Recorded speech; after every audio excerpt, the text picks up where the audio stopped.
Coach সালাউদ্দিনকে নিয়ে এবার মন্তব্য করলেন আশরাফুল। বাংলাদেশ জাতীয় দলের নতুন ব্যাটিং কোচ মোহাম্মদ আশরাফুল বলেছেন, সিনিয়র সহকারী কোচ মোহাম্মদ সালাউদ্দিনের সঙ্গে তার সম্পর্ক পুরোপুরি ভালো এবং এমন কিছু ঘটেনি যা বা নেতিবাচক ধারণার জন্ম দিতে পারে। তিনি বলেন, সবার সঙ্গেই আমার ভালো সম্পর্ক রয়েছে। সম্পর্ক খারাপ হওয়ার মতো আমি সেরকম কেউ নই। সালাউদ্দিন ভাইয়ের সঙ্গেও সম্পর্ক ভালো। আমি যখন অধিনায়ক ছিলাম তখনও উনি কাজ করেছেন, তাই যেমনটা ভাবা হচ্ছে তেমন কিছু নয়।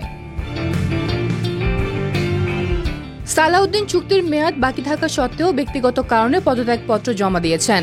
তার পদত্যাগের ঠিক আগে আসন্ন আয়ারল্যান্ড সিরিজের জন্য জাতীয় দলের ব্যাটিং কোচ হিসেবে নিয়োগ দেওয়া হয় মোহাম্মদ আশরাফুলকে। আশরাফুল নতুন দায়িত্ব পেয়ে খুশি এবং জাতীয় দলের ড্রেসিং রুমে ফিরে আসায় উচ্ছ্বসিত। তিনি বলেন, ক্রিকেট ছাড়ার পর আমি মাঠেই থাকতে চেয়েছি, সে অনুযায়ী কোচিংয়ে এসেছি, অনেক কিছু দেখেছি এখানে। এখন সেগুলো ভাগাভাগি করতে চাই বর্তমান ক্রিকেটারদের সঙ্গে এবং এই অনুভূতি দারুণ। নতুন ভূমিকায় আশরাফুল মূলত মানসিক শক্তি এবং অভিজ্ঞতার ভাগাভাগির উপর গুরুত্ব দেবেন।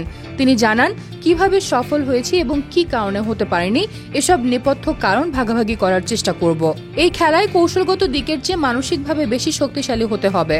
জাতীয় দলের ড্রেসিং রুমে আমি এসব নিয়েই কাজ করব। এ নিয়ে যদি ক্রিকেটারদের স্পষ্ট ধারণা থাকে, ব্যাটিং পারফরম্যান্স দুটোই করা সহজ হবে। আশরাফুলের এই মন্তব্য জাতীয় দলের ড্রেসিং রুমে ইতিবাচক পরিবেশ বজায় রাখার সংকেত হিসেবে দেখা হচ্ছে। তার আগমনে ক্রিকেটাররা নতুন উদ্যমে নিজেদের উন্নয়নে মনোযোগ দিতে পারবে।